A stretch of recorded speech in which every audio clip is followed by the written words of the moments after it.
हरे कृष्णा। प्रेम से बोलिए शनि महाराज जी की जय। बजरंग बली हनुमान की जय। जय श्री राम। प्रिय भक्तजनों, आज आप सुनेंगे न्याय के देवता शनिदेव और हनुमान जी की बड़ी ही दुर्लभ कथा। पुराणों के अनुसार शनिदेव का एक नाम कृष्ण भी है। यह नाम स्वयं कृष्ण भगवान ने शनिदेव को दिया था। आज के दिन जो भी मनुष्य इस व्रत को करता है या कथा को सुनता है, उन सभी भक्तों पर शनिदेव के साथ साथ हनुमान जी की कृपा भी प्राप्त होती है, क्योंकि शनि दोष से परेशान मनुष्य इस दिन हनुमान जी की कथा को सुनने, भजन कीर्तन करने से सभी प्रकार की ग्रह साढ़े साती ढैया समाप्त हो जाती है और साथ ही शनिदेव की कृपा से भक्तों को रोगों से मुक्ति मिलती है। तो प्रिय भक्तजनों, आइए दुख दारिद्र्य को दूर करने वाली शनिदेव की बड़ी ही दुर्लभ कथा को सुनते हैं। जय श्री गणेश। किसी गांव में एक बहुत ही विद्वान ब्राह्मण रहा करता था। एक दिन रात्रि में उसने सपने में देखा कि एक नीला वस्त्र पहने हुए बहुत ही दिव्य पुरुष उससे कह रहा है, हे ब्राह्मण देवता, मैं तुझे लगूंगा। अब देखिए, यह सपना उस ब्राह्मण को रोज दिखाई देता। इससे वह परेशान हो गया, दुबला पतला होने लगा, उसका स्वास्थ्य बहुत गिरने लगा। एक दिन उसकी पत्नी ने कहा, देखिए, मैं आपको कितना अच्छे से खिलाती हूँ, मेवा मिश्री खिलाती हूँ, दूध पिलाती हूँ, अच्छा भोजन आहार पकाकर खिलाती हूँ, फिर भी आप इतने दुबले पतले क्यों होते जा रहे हैं? इसका क्या कारण है? प्रिय भक्तजनों, उस ब्राह्मण ने अपनी पत्नी से सारा हाल कह सुनाया कि मेरे सपने में नीले कपड़े पहने हुए एक दिव्य पुरुष आता है। वह मुझसे कहता है, हे ब्राह्मण, मैं तुझे लगूंगा। अब यही सोचकर मुझे भूख प्यास नहीं लगती, मैं दुबला होता जा रहा हूँ। तब ब्राह्मणी ने कहा, हे पतिदेव, मुझे लगता है कि आपको शनि भगवान दर्शन देते हैं। आपके ऊपर शनि की दशा शुरू होने वाली है, इसलिए आपको वे सचेत करते हैं। अवश्य ही वे शनि महाराज हैं। अब की बार जब दिखें तो आप उनसे कहिएगा कि आप मुझे सिर्फ सवा पहर ही लगना। प्रिय भक्तजनों, उसी दिन जब रात्रि होती है तो ब्राह्मण फिर से सोता है और सपने में शनि भगवान दर्शन देते हैं और कहते हैं, हे ब्राह्मण, आज मैं तुम्हें लगूंगा। तब ब्राह्मण ने कहा, हे भगवान, यदि आप लगना चाहते हैं तो लग जाइए, लेकिन यह बताइए कि आप कितने दिनों के लिए लगेंगे? तब शनिदेव ने कहा, हे ब्राह्मण, तुम्हारे ऊपर साढ़े साती शुरू होने वाली है, मैं तुम पर 7 साल के लिए लगूंगा। तब ब्राह्मण ने कहा, क्षमा कीजिए भगवान, इतना भारी तो मुझसे झेला नहीं जाएगा, 7 साल बहुत ज्यादा है। तो शनिदेव बोले, अच्छा 5 वर्ष के लिए लगूंगा। तब ब्राह्मण ने कहा, शनि महाराज, यह भी मेरे लिए ज्यादा है। शनिदेव बोले, तो ठीक है, 2.5 साल के लिए लग जाऊं। ब्राह्मण ने फिर मना कर दिया। शनिदेव कहने लगे, सवा पहर लगूंगा तो ठीक रहेगा। प्रिय भक्तजनों, सवा पहर की शनि की ढैया ब्राह्मण को लग गई। ब्राह्मण ने नींद से उठते ही अपनी पत्नी से कहा, देखो, मेरी सवा पहर की शनि की दशा लगी है, इसलिए मैं जंगल जाकर समय बिताऊंगा।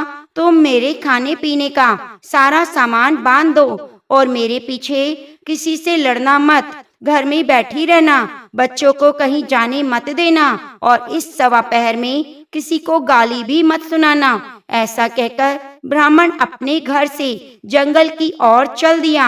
जंगल में ब्राह्मण एक पीपल के पेड़ के नीचे बैठ गया और हनुमान जी का पाठ करने लगा।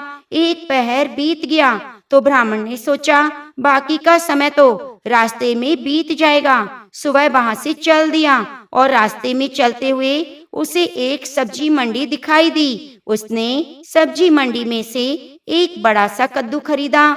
कद्दू खरीदकर अपनी चादर में लपेटकर वहां से चल दिया। तभी रास्ते में शनि महाराज एक साधु का वेश बदलकर उसके पास आते हैं और कहते हैं, तुम्हारी चादर में क्या है? ब्राह्मण ने कहा, हे साधु महाराज, मेरी इस चादर में तो कद्दू है। साधु ने कहा, अच्छा कद्दू है तो दिखाओ। तब ब्राह्मण ने अपनी चादर दिखाई तो आश्चर्य, उसमें तो उस राज्य के राजा के बेटे का कटा हुआ सर था। देखते ही साधु महाराज तो शनिदेव थे, ब्राह्मण को लेकर राज दरबार में पहुंच गए और राजा से कहने लगे, महाराज यह देखिए, यह दुष्ट दुराचारी आपके पुत्र की हत्या करके उसके सिर को काट के अपनी चादर में लेकर घूम रहा था। आप इसे दंड दीजिए। प्रिय भक्तजनों, राजा ने जब सुना कि ब्राह्मण ने उसके पुत्र को मार दिया है, राजकुमार की हत्या कर दी है, तब राजा को बहुत क्रोध आया। उसने कहा, मुझे मत दिखाओ, मुझसे यह सब देखा नहीं जाएगा। सैनिकों, तुम इसे तुरंत ले जाओ और सूली पर चढ़ा दो। जब नगर में यह समाचार कि राजा के पुत्र का सिर कट चुका है, एक ब्राह्मण ने उसकी हत्या कर दी है, तो नगर में हाहाकार मच गया और ब्राह्मण को सैनिक सूली पर चढ़ाने के लिए ले गए। जब फांसी पर चढ़ाने वाले थे, तो जैसा नियम होता है कि मरने वाले से उसकी अंतिम इच्छा को पूछा जाता है, तो सैनिकों ने भी ब्राह्मण की अंतिम इच्छा को पूछा। सैनिकों ने कहा, हे ब्राह्मण, बताओ तुम्हारी अंतिम इच्छा क्या है? भक्तजनों, ब्राह्मण ने सोचा, यदि किसी प्रकार कुछ समय तक के लिए फांसी रुक जाए तो शनि की दशा का 1.25 पहर पूरा हो जाएगा। यह सोचकर उसने कहा, भाई, मैं बचपन से नित्य बालाजी की कथा कहता और सुनता हूँ। आज मरने से पहले अंतिम बार कथा कह लेने दो। अब क्या था, फांसी देने वाले सैनिकों ने उसकी आखिरी इच्छा पूर्ण होने तक फांसी को रोक दिया। कहानी कहते कहते 1.25 पहर पूरा हो गया, शनि की दशा खत्म हो गई। अब इधर देखिए, राजा का जो पुत्र था राजकुमार, वह जंगल से शिकार खेलकर वापस राजमहल में आ गया। राजमहल में राजकुमार को देखते ही राजा बहुत खुश हुआ, लेकिन मन ही मन उसे डर भी लगा। यदि उस निर्दोष ब्राह्मण को फांसी दे दी गई होगी तो ब्राह्मण हत्या का दोष उसे लग जाएगा। अब क्या था, राजा ने 2 घुड़सवार को जल्दी से फांसी घर की तरफ दौड़ाया और ब्राह्मण को आदर सहित दरबार में आने का हुक्म दिया। ब्राह्मण राज दरबार में उपस्थित हुआ तो राजा ने क्षमा याचना मांगते हुए कहा कि आपकी बगल में जो चादर है उसे खोलकर दिखाओ। राजा की आज्ञा के अनुसार ब्राह्मण ने चादर खोली तो उसमें कद्दू था। राजा ने ब्राह्मण को बहुत सा धन दिया और पूछा, हे ब्राह्मण देवता, मुझे ये समझ में नहीं आया, इस सब के पीछे रहस्य क्या है? ये सब क्यों हुआ? आखिर ये सब क्या था? तब ब्राह्मण ने कहा, हे महाराज, मुझे 1.25 पहर की शनि की दशा लगी थी, इसलिए यह सब कुछ हुआ। राजा ने कहा, हे ब्राह्मण, शनि की दशा किस प्रकार टलती है? ब्राह्मण ने कहा, हे राजन, यदि राजा या सेठ को दशा लगे तो काला हाथी, काला घोड़ा दान करे। गरीब को शनि की दशा लगे तो पीपल की पूजा करनी चाहिए और शनि की कहानी सुननी चाहिए।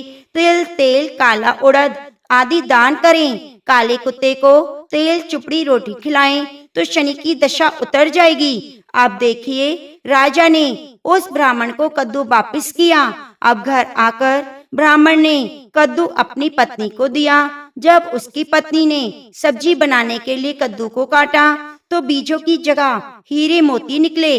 तब ब्राह्मणी ने पूछा, पति देव, ये सब क्या है? इसमें हीरे मोती कैसे निकल रहे हैं? इसे कहाँ से लाए हैं आप? तब ब्राह्मण ने कहा, हे प्रिय, जब शनि की दशा लगी तो यह कद्दू कुंवर का सिर बन गया और दशा उतरी तो शनि महाराज ने कैसा निहाल कर दिया, हमें माला माल कर दिया।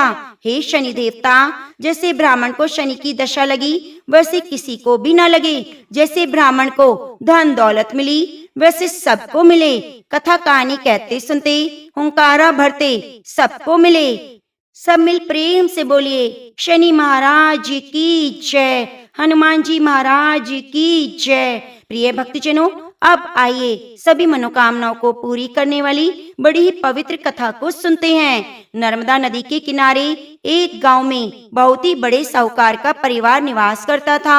साहूकार की मृत्यु हो चुकी थी। घर में साहूकारनी और उसके 2 बेटे, एक बड़ी बहू थी। साहूकारनी का छोटा बेटा मानसिक रोग से ग्रस्त था। उसकी मानसिक स्थिति ठीक नहीं थी। साहूकारनी की बड़ी बहू तारा को विवाह के कई वर्ष बीत गए, पर अभी तक उसे संतान नहीं हुई थी। तारा को सदैव यही भय रहता था कि कहीं उसके पति संतान पाने के लिए दूसरा विवाह ना कर लें। यदि उसके पति ने दूसरा विवाह कर लिया तो उसे सौतन का दुख सहना पड़ेगा।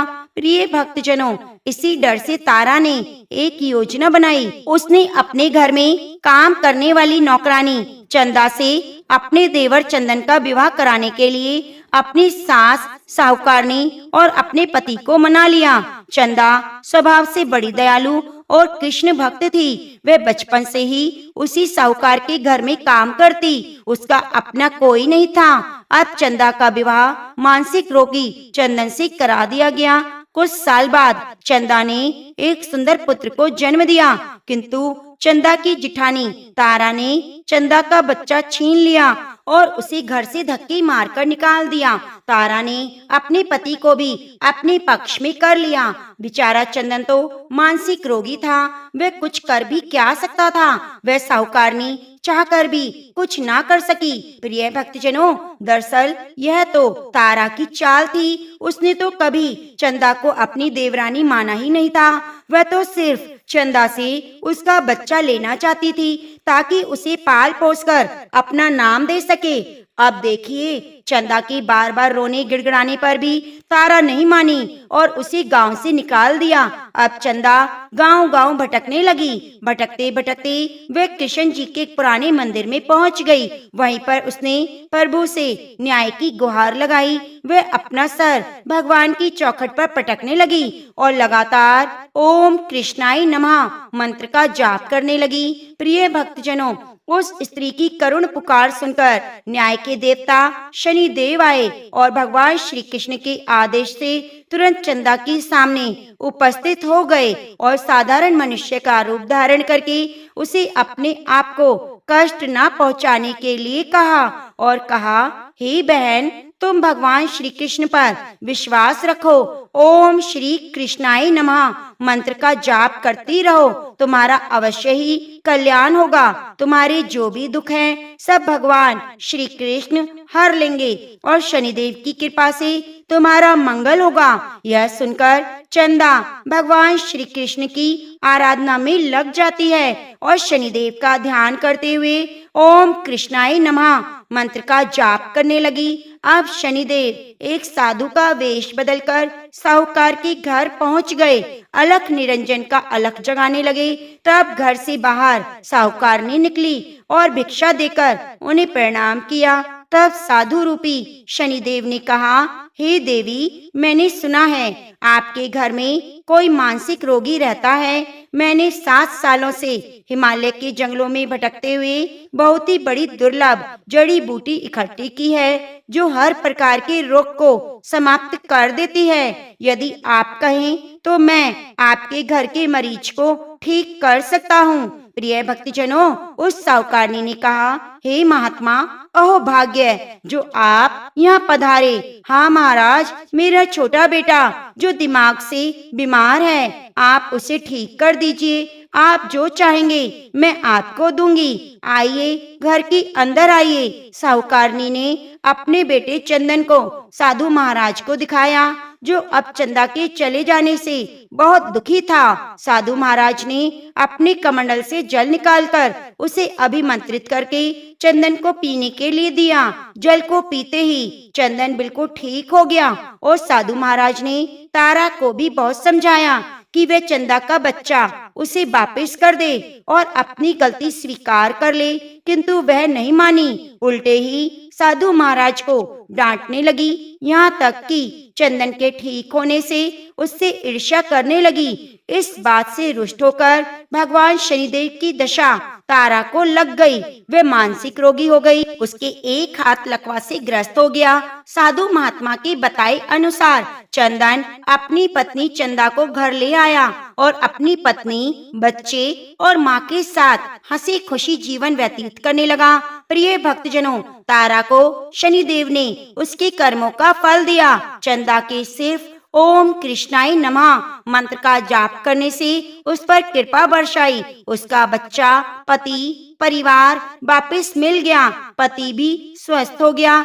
जय शनिदेव। हे शनिदेव, जैसे आप अपने भक्तों पर कृपा बरसाई, वैसे सभी पर बरसाना, सभी पर अपनी दया दृष्टि रखना। जय जय शनिदेव। ओम नमः शिवाय। प्रिय भक्तजनों, साढ़े साती क्या होती है? इससे लोग क्यों डरते हैं? यह सही है कि साढ़े साती के समय व्यक्ति को कठिनाइयों और परेशानियों का सामना करना पड़ता है, लेकिन इससे डरने घबराने की बात नहीं। इसमें कठिनाइयाँ, मुश्किल हालात जरूर आते हैं, परंतु समय पर व्यक्ति को कामयाबी भी मिलती है। बहुत से व्यक्ति साढ़े साती के प्रभाव से सफलता की ऊंचाइयों पर पहुंच जाते हैं। साढ़े साती व्यक्ति को कर्मशील बनाती है, उसी कर्म की ओर ले जाती है। अभिमानी, हठी और कठोर व्यक्तित्व वाले व्यक्ति से ये काफी मेहनत करवाती है। साढ़े साती के 3 चरण होते हैं। साढ़े साती का पहला चरण नजदीकी रिश्तेदारों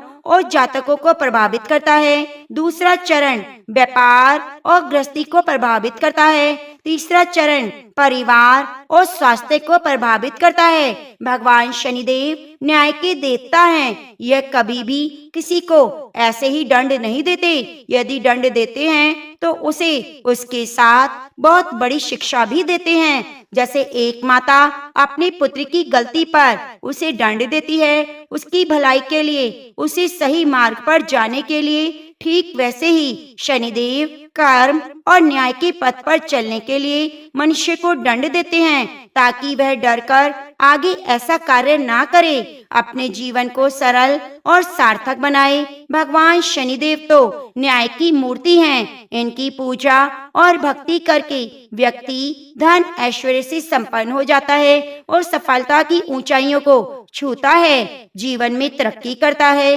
घर में सुख समृद्धि का आगमन होता है। शनिदेव को प्रसन्न करने के लिए शनिवार के दिन पीपल के पेड़ के नीचे शाम को दिया जरूर जलाएं।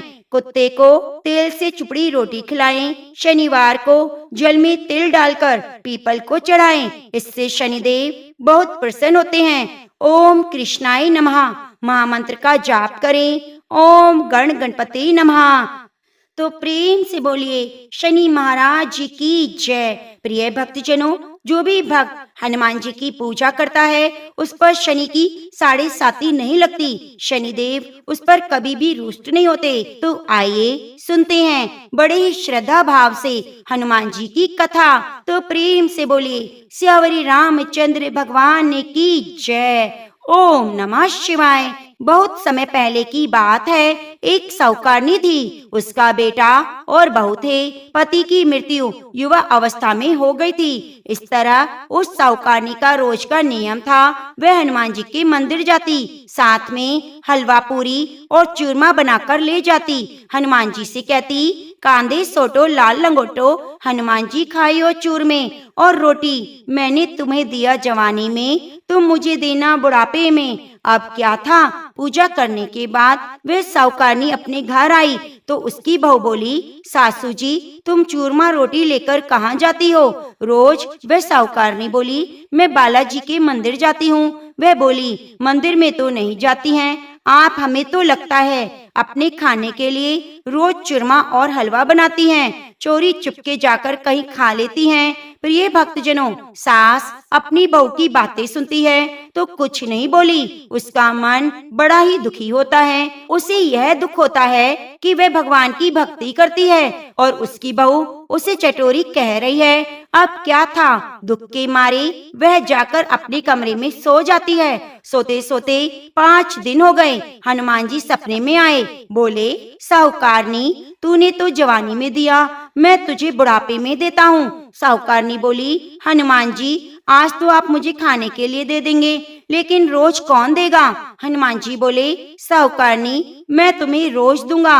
अब क्या था, हनुमान जी की महिमा देखिए। उन्होंने साहूकारनी के लिए चूरमा रोटी हलवा पूरी दिया। साहूकारनी चुपचाप चूरमा रोटी खा लेती। इसी प्रकार 5-6 दिन बीत गए। धीरे धीरे बहू के घर में से अचानक अनाज इत्यादि खत्म होने लगा। उसके पास कुछ नहीं रहा, सब चीज में घाटा पड़ गया। बहू ने सोचा, सास को 7 दिन हो गए, मैंने तो खाने को कुछ नहीं दिया, देखती हूँ वे कैसी हैं। अब देखिए, बहू अपनी सास के कमरे में जाकर देखती है तो क्या देखा, उसकी सास तो अच्छी भली मोटी ताजी है। बहू बोली, सासू जी, मैंने तुम्हें खाने को नहीं दिया, तुम क्या खाती हो, इतनी स्वस्थ और मोटी ताजी हो। सास बोली, मुझे तो हनुमान जी मीठा मीठा हलवा और रोटी दे जाते हैं, मैं वही खाती हूँ। अब क्या था, बहू सास के पैर में गिर गई और पछतावा हुआ।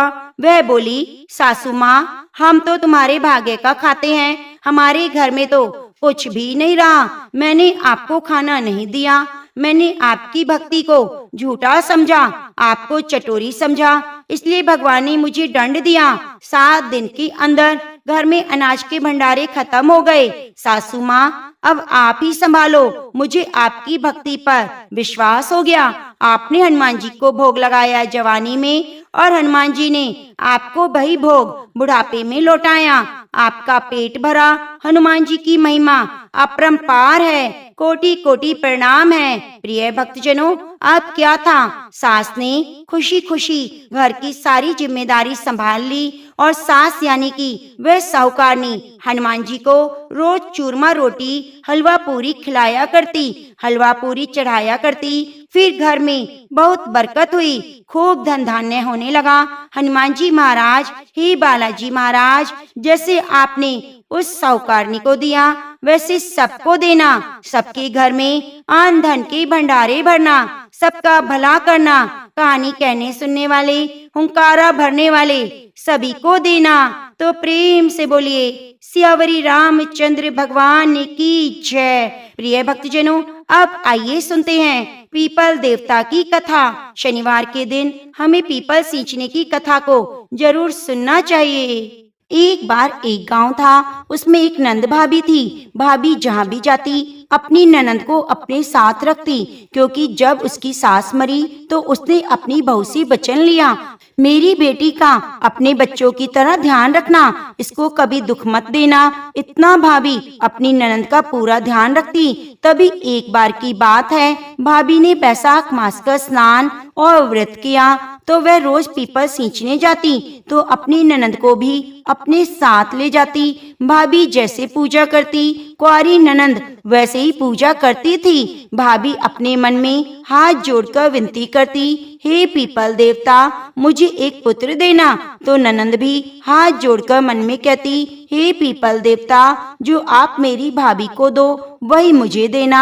इस तरह पूरे बैसाख मास में ननंद भाभी ने पीपल के पेड़ की पूजा करी और मन्नत मांगी। तब पीपल देवता सोच में पड़ गए, भाभी को तो मैं पुत्र दे दूंगा, लेकिन कुंवारी लड़की को पुत्र कैसे दूं? तब पीपल देवता ने दोनों की इच्छाएं पूरी कर दी। 3 महीने बाद भाभी को गर्भ ठहर गया। तब ननंद के हाथ में भी एक छोटा सा छाला हो गया। वह छाला दिन प्रतिदिन बढ़ने लगा। 9 महीने के बाद भाभी ने एक पुत्र को जन्म दिया। तो उसी दिन ननंद के हाथ के छाले में से भी एक बेटे का जन्म हुआ। भाभी ने लोक लाज के भय से और ननंद की बदनामी के डर से पूरे गांव में कहलवा दिया कि मेरे 2 जुड़वा पुत्र हुए हैं। भाभी ने अपने पति को भी यह बात नहीं बताई। इस तरह समय बीतने लगा। तब साल भर बाद एक दिन भाभी कुएं पर पानी भरने गई तो उसने अपनी ननंद से कहा, दोनों बच्चों का ध्यान रखना। तभी ननंद वाला लड़का रोने लगा तो उसने उसे झूले में सुलाकर लोरी सुनाने लगी कि बिना पाप का कान जी, बोल कहाँ से आया जी। बार बार यही लाइन दोहरा रही थी। उसका भाई वहीं बैठा था। तब भाई ने यह सुना तो उसे अटपटा लगा। उसने सोचा, बहन से पूछना ठीक नहीं, अपनी पत्नी से पूछूंगा। तभी उसकी पत्नी कुएं से पानी लेकर आई।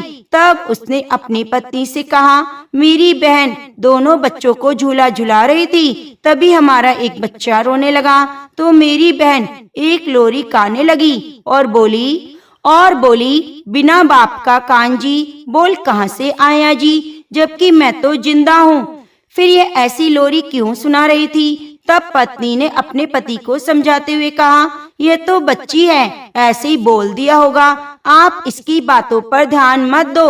उसी समय पत्नी बोलते समय अपनी नजरें चुरा रही थी तो उसके पति को शक हुआ। उसने पत्नी को डांटते हुए कहा, सच सच बता, क्या बात है? तो उसकी पत्नी की हिम्मत टूट गई। उसने पति को सारी बात बता दी। उसी समय उसके पति ने उसके भांजे को उठाया और गांव के बाहर पीपल के पेड़ के पास ले गया और पीपल देवता से हाथ जोड़कर बोलने लगा, हे पीपल देवता, मेरी बहन तो नासमझ थी, उसने मांगा उसे वह नहीं मांगना चाहिए था, लेकिन हे पीपल देवता, अब आप अपनी अमानत वापस ले लीजिए। अगर ये गांव में बात फैल गई, कुंवारी लड़की के बेटा हुआ है, तो मेरी बहन की पूरे गांव में जग हंसाई हो जाएगी, कोई भी मेरी बहन से ब्याह नहीं करेगा। ऐसा कहकर भाई करुण रुदन करने लगा। उसके करुण रुदन को सुनकर पीपल देवता का हृदय पिघल गया। तभी पीपल के पेड़ के दो फाड़े हो गए और बच्चा पेड़ में समा गया। उसके बाद पीपल का पेड़ वापस जुड़ गया, लेकिन पेड़ के आसपास चबूतरे पर बहुत बड़ी दरार पड़ गई। उसके बाद भाई वापस घर आ गया। उसने आते ही अपनी बहन के लिए योग्य वर ढूंढने में लग गया। सुबह जब गांव वालों ने पीपल के पेड़ के चबूतरे के पास भारी दरार देखी तो सभी लोग तरह तरह की बातें करने लगे। कोई कह रहा था कि पीपल के पेड़ में से भगवान विष्णु माता लक्ष्मी प्रकट हुए होंगे। कोई कह रहा था पीपल के पेड़ में शनि देव प्रकट हुए होंगे। कोई कह रहा था भूत पिशाच आते होंगे। जितनी मुंह उतनी बातें होने लगी। कुछ दिन तक तो लोगों ने बातें करी, किंतु समय सब चीजें भुला देता है। इस तरह समय बीतने लगा। तब एक दिन भाई ने अपने घर में हवन कराया। पूरे गांव को हवन में आहुति देने बुलाया। गांव के सभी लोग आए। काशी बनारस से 11 पंडितों को बुलाया गया। यज्ञ में आहुतियां दी जा रही थी। घी का पूरा डिब्बा खाली हो गया, लेकिन आहुति में अग्नि प्रकट ही नहीं हुई। तब किसी ने भाई से कहा, आप भी अपनी कोई बहन, बेटी, भुआ, भांजी हो, उसे बुलाओ। भाई ने कहा, मेरे तो एक बहन है जो मेरे पास रहती है और कोई मेरा नहीं। बहन ने भी आहुति दे दी है, लेकिन फिर भी यज्ञ में धुआं ही धुआं निकल रहा था, ज्योति प्रकट नहीं हो रही थी। तब गांव के सरपंच ने भाई से कहा, पुत्र, यह तो बड़ा अपशगुन है, किसी पंडित महात्मा से पूछना होगा। तब गांव के बाहर से एक महान वेद शास्त्रों के ज्ञाता पंडित जी को बुलाया गया। उसने पूरी बात बताई। पंडित जी बड़े ज्ञानी महात्मा थे, त्रिकालदर्शी थे।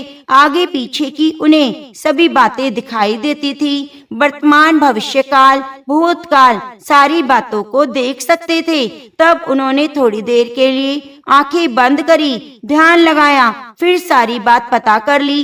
तब पंडित जी ने भाई से कहा, हे पुत्र, तुम अपने भांजे को लेकर आओ, तब तुम्हारा भांजा इस यज्ञ में आहुति देगा, तभी जोत आएगी। तब भाई ने कहा, मेरी भांजा नहीं तो मेरी बहन अभी कुंवारी है, भांजा कहाँ से आएगा? तभी उसी पंडित ने कहा, पीपल देवता ने तुम्हारी बहन को पुत्र दिया था, तुम उसी भांजे को लेकर आओ, तभी तुम्हारा यज्ञ पूर्ण होगा। तब सभी गांव वालों ने भाई से पूछा। भाई ने सभी गांव वालों को सच्चाई बता दी। तब गांव वाले भाई को समझाते हुए बोले, पुत्र, इसमें शर्मिंदा होने की बात नहीं। पीपल देवता ने तुम्हारी बहन को पुत्र दिया, ऐसी किस्मत हर किसी को नहीं मिलती। तब सभी गांव वाले, सरपंच, पंडित, भाभी, ननंद और उसका भाई ढोल नगाड़े के साथ पीपल देवता के गीत गाते हुए पीपल के पेड़ के पास पहुँचे। तब भाई ने पीपल देवता से अपनी गलती की माफी मांगी और कहा, हे पीपल देवता, मैंने बदनामी के डर से अपना भांजा आपको सौंप दिया, लेकिन आज मैं खुद अपना भांजा आपसे वापस मांगने आया हूँ। हे पीपल देवता, मुझे मेरा भांजा वापस लौटा दो। तभी वहाँ वापस पीपल के 2 फाड़े हो गए। उसमें से भांजा बाहर आया। उसी समय उसकी बहन के आंचल से दूध की धार बेटे के मुख में जाकर गिरी। पूरे गांव वालों को यकीन हो गया, यह इसी का पुत्र है। तब सभी धूमधाम से गाजे बाजे के साथ पीपल देवता के गीत गाते हुए पुत्र को लेकर घर आए। जैसे ही भांजे ने यज्ञ में आहुति दी, ज्वाला इतनी ऊंची उठी कि सभी को महान आश्चर्य हुआ। तब उस भाई ने पूरी नगरी में ढिंडोरा पिटवाया।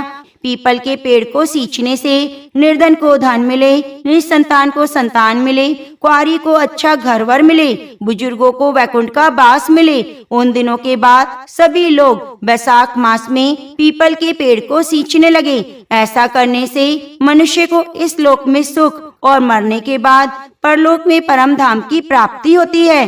हे पीपल देवता, जैसा सुख आपने ननंद भाभी को दिया वैसे सबको देना। प्रेम से बोलो विष्णु भगवान की जय।